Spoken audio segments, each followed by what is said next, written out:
السلام علیکم ناظرین، میرا نام شیر رئیس حنیف سبزئی، آپ دیکھ رہے شیر رئیس حنیف سبزئی ٹی وی۔ سب سے پہلے تو ناظرین میری طرف سے سب کو عید الفطر بہت بہت مبارک ہو۔ آج جس موضوع پہ میں بات کروں گا، آج تمام کے تمام جو ہے عمران خان کی خوبیوں پر بات کریں گے۔ کوئی بھی انسان مکمل نہیں ہے، ہر ایک انسان کے اندر خوبیاں بھی موجود ہیں اور ساتھ ساتھ نقصانات بھی موجود ہیں، لیکن اگر ان کا تمام سیاستدانوں کے ساتھ موازنہ کیا جائے تو آپ کو یہ جو ہے سب سے بہتر لگے گا اور آپ اس فیصلے پر مجبور ہو جائیں گے کہ سب سے بہتر لیڈر جو ہے موجودہ ٹائم میں جناب عمران خان ہیں۔ غلطیاں سب سے ہوتی ہیں، کسی سے کم، کبھی کسی سے زیادہ۔ جسے میں نے تذکرہ کیا کہ خوبیاں اور نقصانات تمام انسانوں میں موجود ہوتے ہیں، کیونکہ وہ انسان نہیں ہوتا ہے جس سے غلطی نہیں ہوتی۔ ناظرین، اگر ہم عمران خان کو شوکت خانم اسپتال کے حوالے سے دیکھیں تو آپ کو ایک بہت بڑا، ایک بہتر لیڈر نظر آئے گا اور سب سے زیادہ محب وطن نظر آئے گا۔ آپ دیکھیں کہ کسی اور سیاستدان نے اتنا بڑا اسپتال جو ہے کینسر کا نہیں بنوایا، اور یہ جو عمران خان نے پاکستان کے اندر یہ اسپتال بنوائے ہیں تو یہ تمام پاکستانیوں کے لیے ایک تحفے سے کم نہیں۔ اب کچھ لوگ کہتے ہیں کہ اس میں میرا علاج نہیں ہوا ہے، میرے پلا دوست کا علاج نہیں ہوا ہے، وہ الگ بات ہے۔ اگر وہاں پر مثال کے طور پر ایگزامپل 100 بیڈ ہو تو اس میں 101 یا 102 103 تو نہیں آئے گا، تو لازمی اس کو واپس کریں گے۔ لیکن میرے بھائی، کسی کا علاج تو ہو رہا ہے نا۔ اگر آپ کا علاج نہیں ہوا تو آپ کا کسی اور مسلمان بھائی کا علاج ہوا ہوگا، کسی اور انسانی بھائی کا علاج ہوا ہوگا، کسی اور پاکستانی کا علاج ہوا ہوگا۔ علاج تو ہو رہے ہیں نا۔ اتنا بڑا اسپتال، اس اسپتال کو افورڈ کرنا کوئی عام آدمی کی بس کی بات نہیں ہے۔ اس کو بنوانا اور پھر اس کے بعد وہاں پہ جو سٹاف ہوتا ہے، اس میں ڈاکٹرز ہے، اس میں نرس ہے اور اس میں دیگر جو سٹاف ہیں، ان کو تنخواہیں دینا، اس کا سارا ارینجمنٹ کرنا، یہ کوئی معمولی بات نہیں ہے۔ اس کے علاوہ اگر ہم عمران خان کو نمل یونیورسٹی کے حوالے سے دیکھیں تو اس یونیورسٹی کے پیچھے بھی ایک بیک گراؤنڈ ہے۔ یہ یونیورسٹی جو ہے نمل یونیورسٹی، یہ اتنی آسانی کے ساتھ یہ یونیورسٹی نہیں بنی ہے۔ 2005 میں ناظرین بریڈ فورڈ یونیورسٹی کو چانسلر کی ضرورت پڑی تو بریڈ فورڈ یونیورسٹی کے انتظامیہ نے پوری دنیا سے 100 دانشور، بزنس مینیجرز، ڈاکٹرز اکٹھے کیے۔ ایشیا سے ناظرین صرف 2 بندے تھے، ایک جناب عمران خان صاحب تھا اور ایک جاپانی سائنسدان تھا۔ برصغیر پاک و ہند سے، یعنی پاکستان، بنگلہ دیش اور انڈیا، ان ممالک سے صرف ایک بندہ تھا اور وہ جناب عمران خان صاحب تھا۔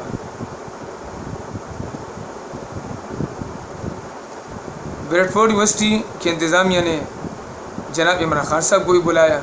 یعنی ناظرین سوچنے کی بات، پوری دنیا سے بریڈفورڈ یونیورسٹی کے لیے چانسلر منتخب کیا جا رہے ہیں تو پوری دنیا سے 100 بندوں کو بلایا جو دانشور تھے، بزنس مینیجر تھے، پروفیسرز تھے، ڈاکٹرز تھے، اور اس میں جناب عمران خان صاحب کا نام بھی شامل تھا. یعنی یہ کوئی معمولی بات نہیں، بہت بڑی بات ہے. اور جب وہاں پر سب امیدواروں نے تقریر کی، تقریر کس حوالے سے تھی؟ ٹیلنٹ لیڈرشپ اور ساتھ ساتھ جو ہے ماڈرن اسٹڈی پر یہ ان کو ٹاپک دیا گیا تھا. Talent leadership and modern studies.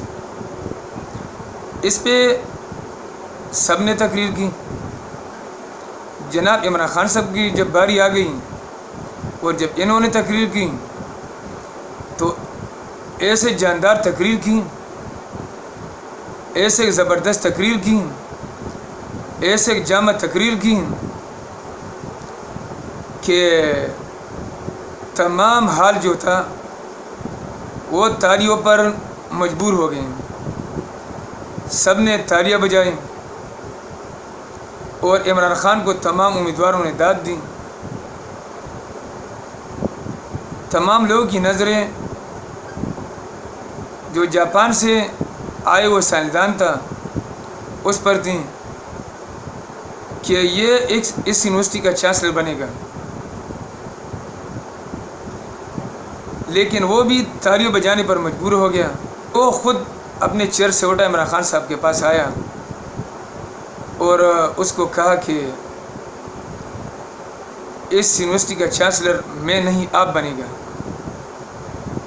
آپ کے اندر بے پناہ صلاحیت موجود ہے، آپ ایک قابل، ایک ٹیلنٹڈ آدمی ہیں، لہٰذا اس کا حقدار میں نہیں، آپ ہیں. یونیورسٹی کے انتظامیہ نے کہا کہ جناب عمران خان صاحب بتائیے آپ کتنی تنخواہ لوگے؟ جناب عمران خان صاحب نے جواب دیا کہ میں یہاں پر بزنس کرنے نہیں آیا ہوں، مجھے اس طرح یونیورسٹی پاکستان میں چاہیے کیونکہ ہمارے پاکستان کے غریب عوام جو ہے برطانیہ میں تعلیم حاصل کرنے کے لیے نہیں آ سکتے. نہ وہ بریڈفورڈ میں آ سکتے ہیں تعلیم حاصل کرنے کے لیے، نہ وہ آکسفورڈ میں آ سکتے ہیں یا دنیا کے کسی دوسری یونیورسٹی میں جا سکتے ہیں. صرف امیر آتے ہیں اور یہاں پر تعلیم حاصل کرتے ہیں. جو پاکستان کے غریب عوام ہیں ان کی صرف خواہش ہوتی ہیں اور ان کی خواہش کی تکمیل نہیں ہوتی ہے اور اسی حسرت سے، خواہش سے دنیا سے انتقال کر جاتے ہیں، لیکن ان کی خواہش پوری نہیں ہوتی. میں چاہتا ہوں کہ اس طرح یونیورسٹی پاکستان میں بن جائے اور پاکستانی غریب عوام جو ہے وہ اس طرح کے علوم سے، تعلیم سے آراستہ ہو جائے اور ان کو ڈگری مل جائے.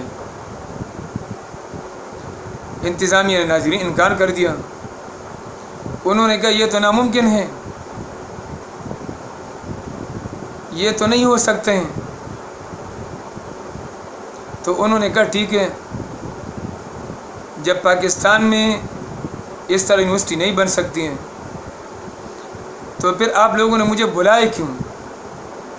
اسی پاکستان سے آپ لوگوں نے مجھے بلایا، آپ لوگوں نے مجھے پسند کیا اور جتنے بھی 100 دانشور، ڈاکٹرز، بزنس مینیجر، پروفیسر بلائے تھے تو ان میں میرا نام بھی شامل تھا. تو جب پاکستان میں اس طرح یونیورسٹی آپ نہیں بنا سکتے ہیں تو پھر مجھے بلانے کی ضرورت کیا تھی کہ آپ کہہ رہے کہ ہم اس طرح یونیورسٹی پاکستان میں نہیں بنا سکتے. بس ٹھیک ہے، انہوں نے کہا پھر میں جا رہا ہوں.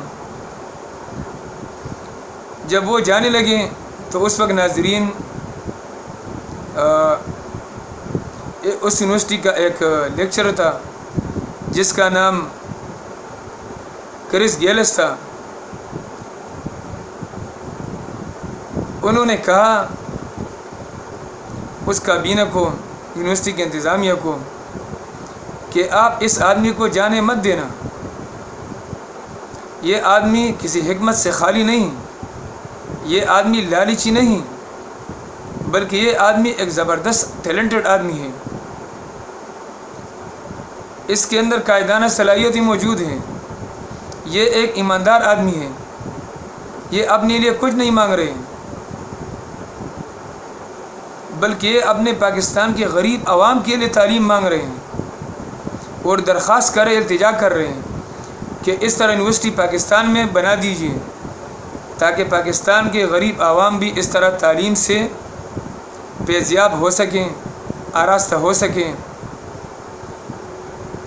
یہ آدمی جو ہے اس یونیورسٹی کے لیے ایک کارآمد ثابت ہوگا۔ اس کے بعد اس کو بلایا گیا اور ان سے کہا کہ جناب عمران خان صاحب، جدھر بھی آپ پاکستان میں چاہتے ہیں تو انشاءاللہ اس طرح یونیورسٹی پاکستان میں ہم ضرور بنوائیں گے، آپ جگہ منتخب کریں۔ اور پھر پاکستان میں ناظرین وہ یونیورسٹی بن گئی، وہ کیمپس بن گیا، اور اس یونیورسٹی کا نام ہے نمر یونیورسٹی۔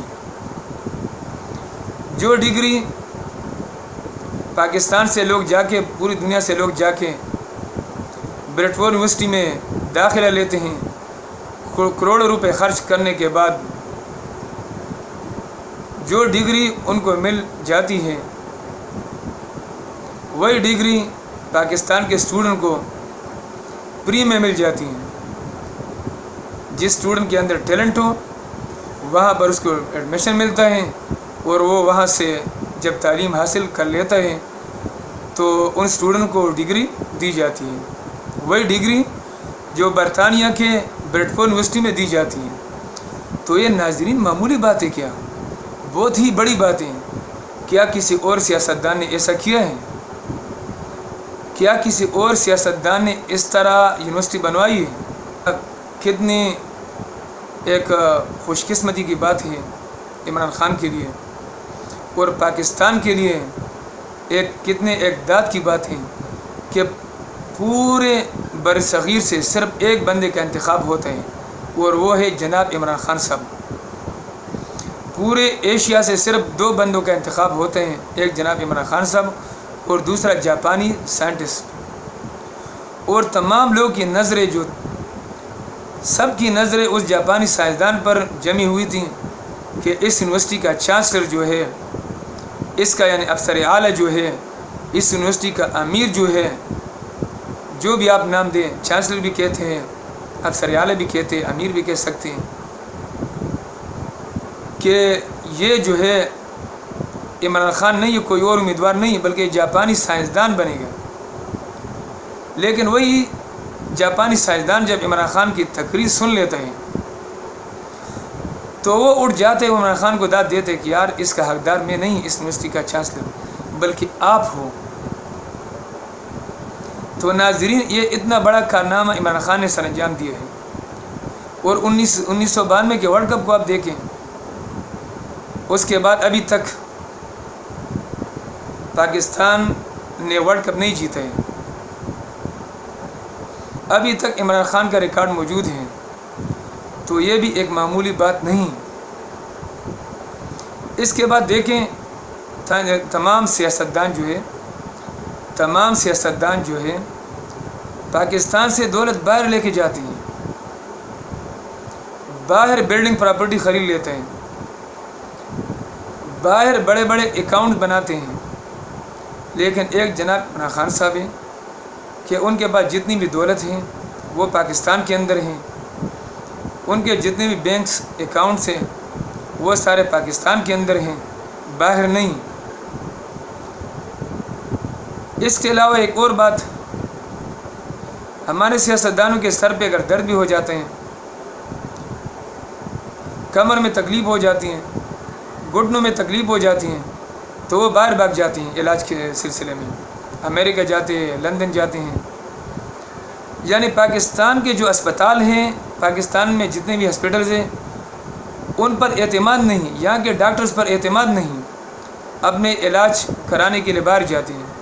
لیکن ایک جناب عمران خان صاحب ہیں، ان کو 4 گولی لگیں، لیکن اس کا سارا علاج جو ہے پاکستان کے اندر ہوا۔ وہ جب بھی بیمار ہو جاتے ہیں تو ان کا علاج جو ہے پاکستان کے اندر ہوتا ہے، وہ باہر نہیں جاتے ہیں۔ تو یہ سارے جو ہے ناظرین ان کی خوبیاں ہیں۔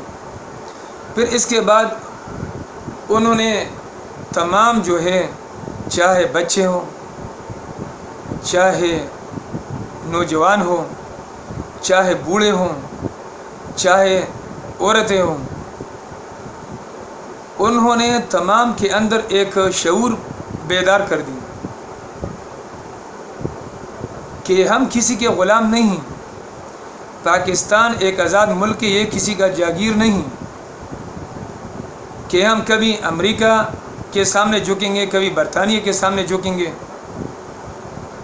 ہم دوستی تمام ممالک کے ساتھ چاہتے ہیں، لیکن ہم کسی کے غلام نہیں بنیں گے۔ یہ ایک آزاد ریاست ہے، اور پاکستان کا بنیاد جو ہے لا الہ الا اللہ محمد رسول اللہ پر رکھی گئی ہے۔ اس وجہ سے ہم صرف اللہ کے غلام ہیں، ہم کسی اور کے غلام نہیں ہو سکتے۔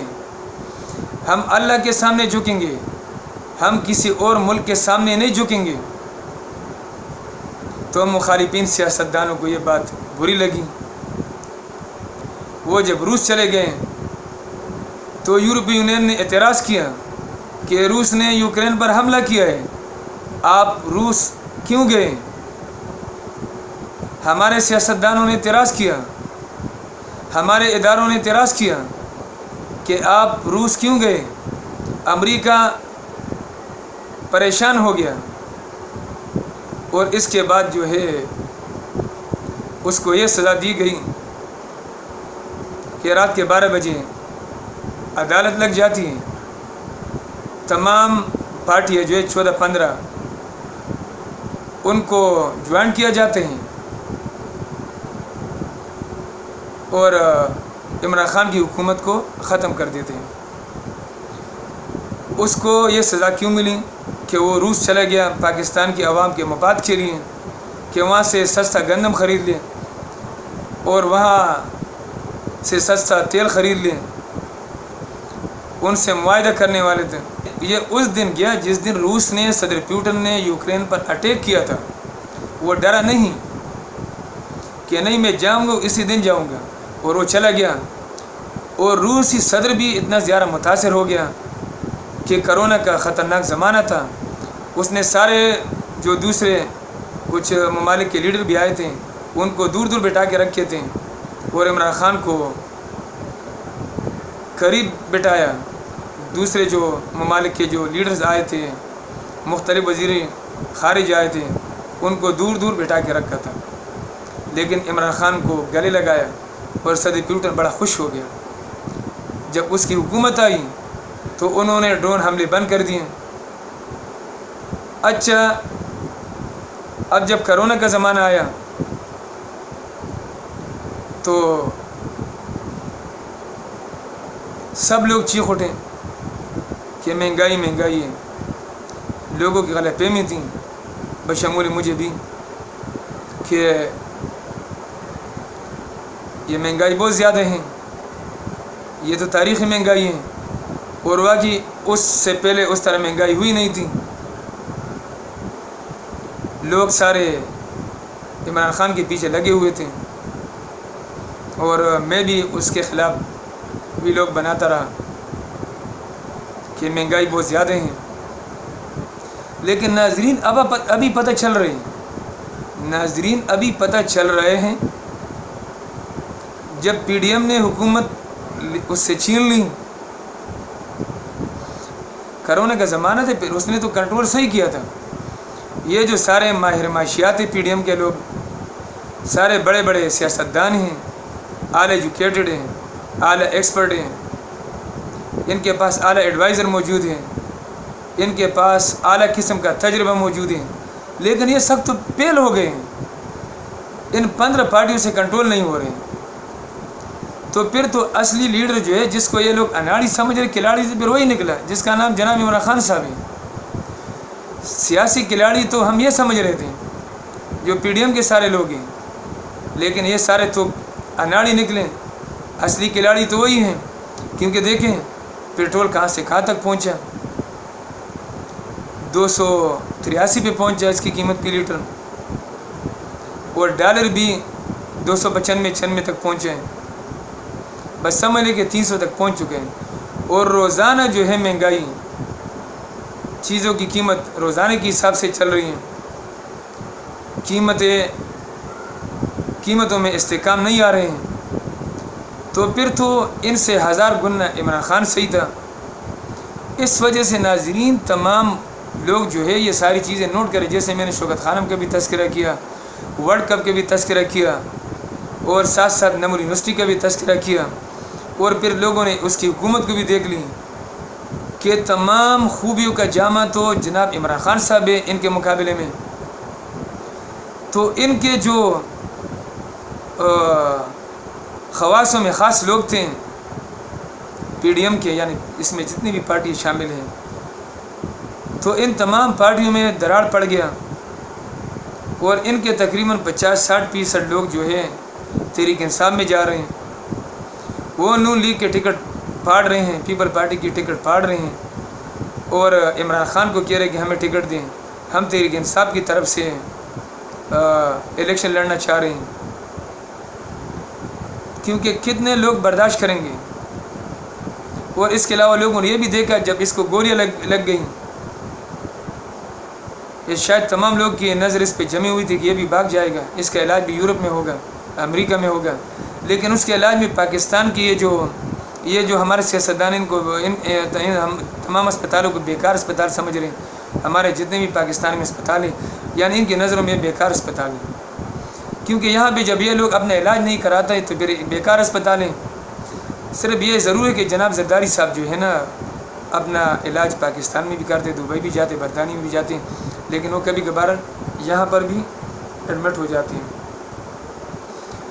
تو ان سیاستدانوں کا جو ہے پاکستانی ہاسپٹلس پر بھروسہ نہیں، اور جناب عمران خان صاحب کا جو علاج ہے سارا پاکستان میں ہوا، اور وہ دوبارہ اللہ تعالیٰ نے ان کو صحت دی۔ اب اس وجہ سے یہ لوگ ڈر رہے ہیں کہ اگر الیکشن ہو جائے تو ہمارا تو صفایا ہو جائے گا، عمران خان 2/3 میجارٹی کے ساتھ آ جائے گا، 2/3 اکثریت کے ساتھ آ جائے گا۔ اسی وجہ سے یہ ٹال مٹول کر رہے ہیں، عدالت کی بات نہیں مان رہے ہیں۔ جو پاکستان کے آئین میں یہ لکھا ہے کہ 90 دن میں جب نگران حکومت جب قائم ہو جائے تو وہ نگران حکومت 90 دن میں جو ہے الیکشن کرائے گا، یہ الیکشن کمیشن کی ذمہ داری ہے۔ تو الیکشن کمیشن بھی بھاگ رہے ہیں، نگران حکومت بھی بھاگ رہی ہیں، عدالت حکم دے رہے ہیں کہ الیکشن 90 دن کے اندر کرائے۔ ڈاکٹر عارف علوی صاحب نے الیکشن کے لیے ڈیٹ فکس کیا، وہ بھی ان کو قابل قبول نہیں۔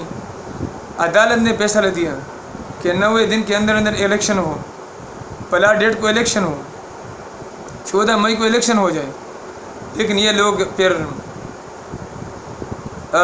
پریکٹس اینڈ پروسیجر جو قرارداد اسمبلی میں پاس کرا دیتے ہیں کہ نہیں، چیف جسٹس کو یہ اختیار حاصل نہیں، وہ ایک پردے واحد ہے،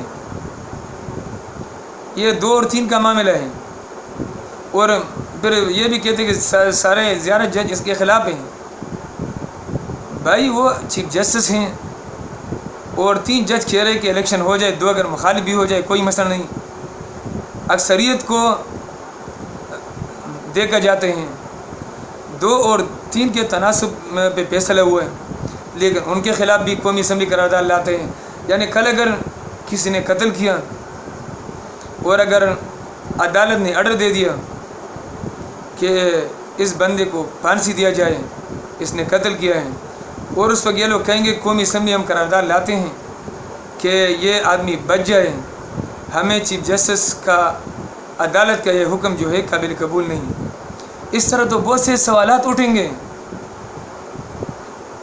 تو یہ تو پاکستان کے اندر جو ہے ایک نئی چیزیں کریٹ ہو جائے گی، پھر عدالتوں کی تو پھر ضرورت ہی نہیں ہے، پھر تمام عدالتیں بند کر لیں، پھر سول کورٹ بھی بند کر لیں، ہائی کورٹ بھی بند کر لیں، سپریم کورٹ بھی بند کیجیے، پھر قومی اسمبلی کے اندر وہ پھر تمام سیاستدان پھر وہاں پہ عدالتیں لگا دیں. پھر یہ جو ہے نا ایک جو ڈکٹیٹر ہوتے ہیں، متقل العنان ہوتے ہیں، جو بادشاہ ہوتے ہیں، تو بادشاہ پھر سب کچھ کرتے ہیں، وہ جائز کو ناجائز کرتے ہیں اور جائز کو ناجائز کرتے ہیں، ناجائز کو جائز کرتے ہیں. زمین سے پھر وہ آسمان بناتے ہیں، آسمان سے زمین بناتے ہیں، سفید کو پھر کالا بناتے ہیں، کالے کو پھر سفید بنا دیتے ہیں. پھر بادشاہت میں تو پھر یہ ہوتے ہیں، پھر ان عدالتوں کی پھر ضرورت ہی نہیں ہے. لہٰذا تمام جو قانون ہیں وہ انہوں نے ایک گول میں کارپرس کیے ہیں، اور انہوں نے کہا کہ وہی ہوگا جو چیف جسٹس نے کہا ہے، آئین کے مطابق انہوں نے فیصلہ دیا ہے.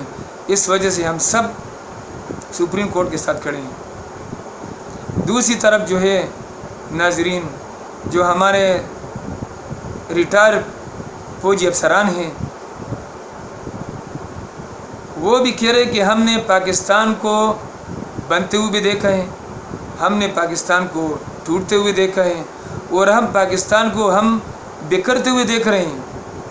یہ پاکستان کے اندر جو ہو رہے ہیں یہ سب غلط ہو رہے ہیں، اور اس سے پاکستان ہمارے ہاتھ سے نکل جائے گا.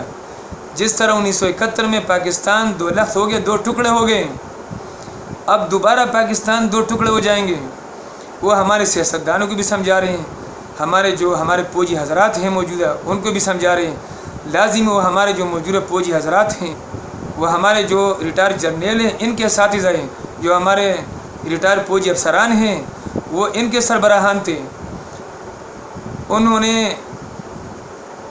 1965 کی جنگ بھی لڑی ہے، 1971 کی جنگ بھی لڑی ہے، اور انہوں نے تمام یہ حالات جو ہے، تمام حالات انہوں نے دیکھے ہیں. وہ ایکسپرٹ رہے، وہ بھی تمام عوام کو سمجھا رہے، اداروں کو سمجھا رہے ہیں، پی ڈی ایم کو سمجھا رہے ہیں، ہمارے موجودہ فوجی حضرات کو سمجھا رہے ہیں. تو بس ناظرین، پاکستان کا اللہ تعالی حامی و ناصر ہو. اگر یہ ویڈیو پسند آئی ہو تو اس ویڈیو کو لائک کیجیے، اپنے دوستوں کے ساتھ شیئر کیجیے. اگر کسی نے ابھی تک اس چینل کو سبسکرائب نہ کیا ہو تو اس چینل کو سبسکرائب بھی کیجیے. ملیں گے انشاءاللہ ایک نئی خوبصورت ویڈیو کے ساتھ. اس وقت تک مجھے اجازت دیجیے. زیم شیری خان 50 ٹول گرام اللہ فامان.